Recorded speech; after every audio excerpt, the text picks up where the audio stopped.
Deus, dobrei os meus joelhos pra falar de amor, pra te agradecer pelo que fez por mim. Há tanto tempo te pedi uma pessoa, alguém que me amasse e cuidasse de mim.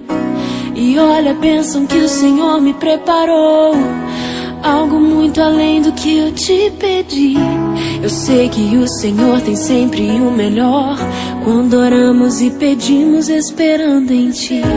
De olhos fechados me lembro do dia que o meu coração se encheu de alegria, quando me deparei com o escolhido, meu grande amor.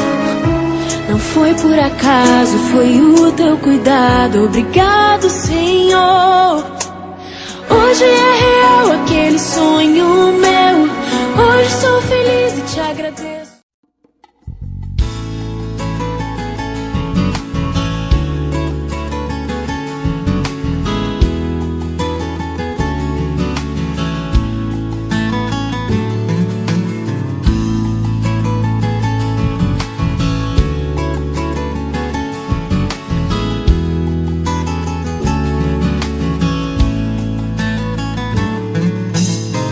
Quero acabar com essa dúvida do meu sentimento.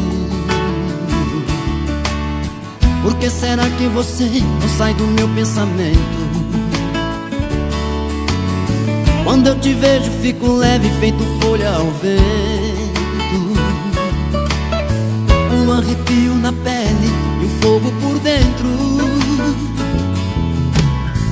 É um desejo que faz meu coração disparar, acendem mil estrelas dentro do meu olhar.